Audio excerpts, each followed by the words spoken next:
Now listen carefully and answer questions 1 to 7. Central Realty, Jill speaking. How can I help you? Yes, hello, Jill. I've got a problem, a complaint I wish to register. Who should I speak to? You'll want to speak to Tracy, the residential manager. Just a moment and I'll put you through. Thanks. Hello, this is Tracy. I understand your rent is going to be increased. Yes, this is why I'm calling. I was told that my rent would not be increased for the length of my 6-month contract, which I signed only 4 months ago. What's going on? Is my landlord allowed to do this? I see. Yes. Okay. That seems strange. Look, can I take down some of your particulars and I'll register a formal complaint to the landlord on your behalf? Yes, sure, that'd be good. Firstly, name and address, contact details. Yes, Jane McSweeney. That's McSweeny. 3 Mauger Street. That's Maugher Street. Winderee, 3355. And the phone there? Yes, you can contact me on 334756 extension 3176. I generally arrive home by 6 o'clock in the evening, so you can call me around that time, but not after 9. Oh, sorry, 8:30, because that's the time I leave for work. Okay, so I should note down that the problem is that your landlord wants to raise your rent. And when did you first move in? Yes, well, the contract began on August 1st, and... oh, hang on. Sorry, that's the ending date. We actually moved in on February the 1st.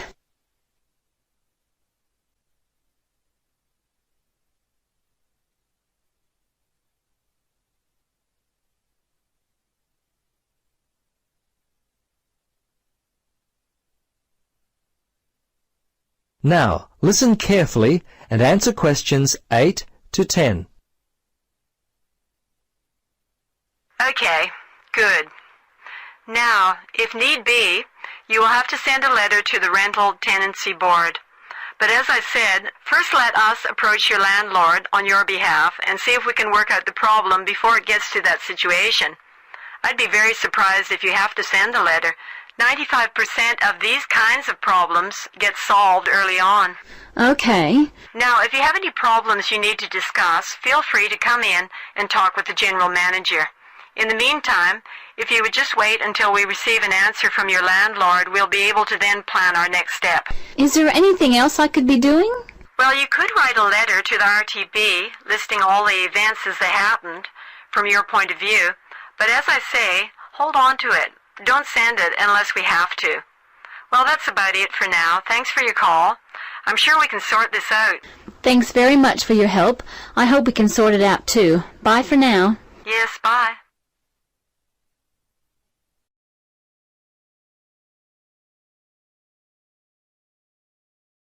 Now listen carefully and answer questions 11 to 15.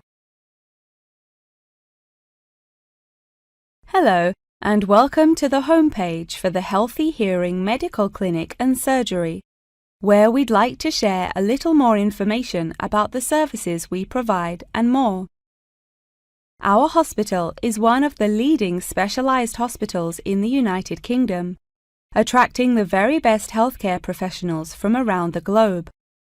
Not only are we a leading medical practice, but we are also the only hospital in the United Kingdom dedicated entirely to the treatment of and research into the curing of hearing loss. Our facilities and staff here are renowned across Europe, attracting thousands of patients a year. Our consultations can number anything up to 11,000 patients a year. However, we aim to treat around 5,000 patients a year so as to maintain and ensure the quality of our services. Our patients are guaranteed the highest standard of care, as well as the use of our first-class facilities. All patients requiring overnight treatment are provided with their own private room with ensuite facilities, as well as a state-of-the-art entertainment center, which includes a flat-screen LCD television and PlayStation. Appointments with our healthcare professionals can be made at any time during the week, with female doctors available between 8 a.m. and 11 a.m. If you need to see a doctor outside of these times, please visit the Out of Hours page of our website for more information. Our doctors are all trained to an exceptionally high standard and practice a vast array of specialities. Mr. Roberts is a fully qualified ear and throat specialist.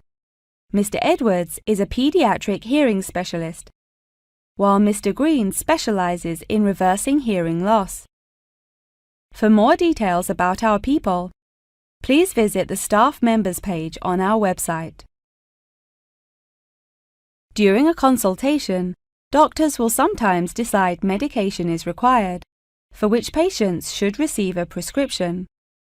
There are several pharmacies within the city. However, we recommend that patients use the pharmacy housed within our healthcare facility. Our in-house pharmacy is well stocked at all times. Our products are competitively priced, and our pharmacists are on hand to help and advise from 8 a.m. until 10 p.m. from Monday to Saturday, and from 9 a.m. until 12 p.m. on Sundays. If you require any help outside of these hours, please see our Out of Hours page on the website.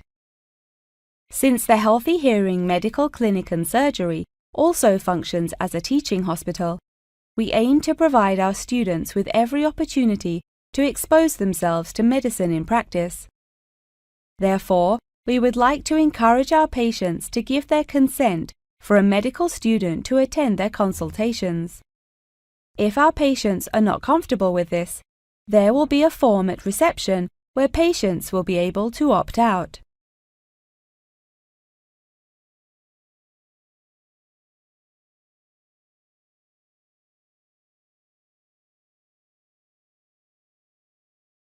Now listen and answer questions 16 to 20.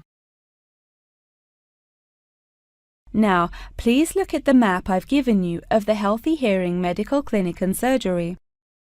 For those not familiar with our practice, reception can be found through the main door at the end of the corridor. If your consultation is booked with Mr. Green, you need to go through the main door and turn right by the nurse's desk, and his office is at the end of the corridor on your left-hand side. If you need to alter any of your personal details, please visit our secretary at the Office for Medical Records, which you will find next to the therapy room. If you're awaiting surgery, please first check in with reception before taking the first door on the right after you enter the clinic. Finally, in the event that you feel disappointed with any of the services we have provided, or have any further questions, please locate our manager's office, which can be found near the Office for Medical Records and between two closets. If you have any more questions about the Healthy Hearing Medical Clinic and Surgery, please do not hesitate to contact us on 01 256 111 111.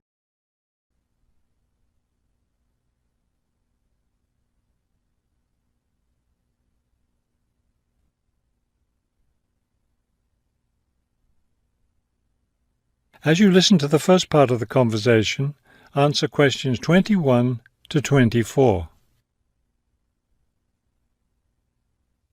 Hello. I was wondering if you could give me some information about using the archives? I'd be happy to. Are you a resident of the city? Actually, I live just outside the city, but I study at the university downtown. That's fine. All you need to do is show your university identification card, and you can use the archives at no charge, as long as your ID card is current, of course. Yes, it's valid. So I don't have to pay anything? No, city residents pay an annual fee, but students can use the archives for free. Everyone else needs to get special permission from the director, but that doesn't apply to you, of course. Oh, good. I was also wondering about the schedule. I have classes every day, Monday through Friday, and I also have a part-time job, so I could really only use the archives on weekends. That's not a problem at all. We're open all weekend. Actually, the only day we're closed is Monday, so you can come any day, Tuesday through Sunday. Are you open in the evenings? Yes, we're open from 9:30 in the morning until 8:30 in the evening. That will fit my schedule well.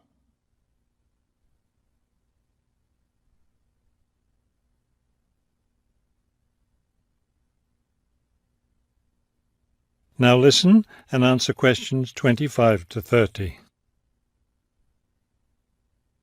Is there something else I can help you with? Yes. One thing I'll be needing to see for one of my class projects is old photographs. Do you have photographs of the city in the 19th century that I could look at? Yes, we store all the photographs in the basement. Those stairs over there will take you down to the photography collection. Just tell the librarian there what you're interested in, and he'll help you. Those would be 19th century photographs? Yes, the entire collection is there. Now, if you're interested in seeing documents from the 19th century, those are right here on the ground floor. I would like to see some of those documents. Does that collection include newspapers too? No, all the newspapers from the earliest ones in the 18th century up to the current time are on the second floor. Here, let me just give you this map of the archives and you'll be able to find whatever it is you need. Thank you. Oh, I see you have a whole room devoted to maps. Yes, on the third floor. That's great, because one thing I need to do is look at how the city has developed over time. I'm sure you'll find a lot of helpful information there. Of course, some of the maps are several centuries old, so generally visitors are only allowed to see photographic reproductions of them. That shouldn't be a problem. What's this on the fourth floor? Ogden's Woolen Mill. As I'm sure you know, Ogden's Woolen Mill was the major entity responsible for the growth of this city in the 19th century. The Ogden heirs gave money for the archives to devote an entire floor to information about the history of the mill. Will I be able to find information about the Ogden family there? Photographs, personal papers, things like that? Probably the family photographs are stored downstairs in the photography collection. The personal papers would be on the fifth floor, where we keep all the personal papers of famous residents of our city. Thank you so much for your help. I'll be able to do a lot of my research here.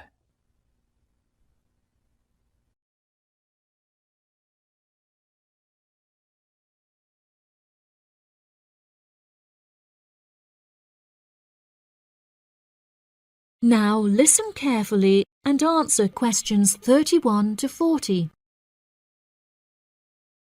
Welcome, class, to your very first lecture in this series on architecture, conducted by myself, Dr. Torben Dahl. Today we will be looking into the relationship between climate and architecture, where I will be giving you a critical overview of the main climate influences that shape the design of buildings. Throughout this lecture series, we will be looking at the latest research into climatic design carried out by experts in the field, in addition to case studies and examples drawn from modernist practice, both in cities and rural areas. Now, acid rain is one of the climatic elements with the most devastating effects on our architecture. The chemicals in acid rain can cause paint to peel, corrosion of steel structures such as bridges, and erosion of stone statues. Since the 1970s, our government has been making great effort to reduce the release of these chemicals into the atmosphere, with positive results. Private organizations have also been raising awareness and funds, and recently received a huge donation from the bank. It is interesting to look at the studies that have been carried out into the effects of acid rain at varying altitudes. Research has shown that there are lower levels of acid in the damaging pollutants at higher altitudes, meaning that skyscrapers are much less vulnerable to the negative effects, as they are exposed to acid rain with far lower levels of damaging pollutants. Recently, the ALTA project was founded to carry out further research into acid rain. This project is directed towards studying the effects of acid rain on old, traditional buildings of stone construction that are vulnerable to damage caused by acid rain. Masonry is particularly vulnerable as it is easily corroded and weakened by the acidic chemicals. It is imperative that we protect these buildings, as they are valuable examples of our history and culture.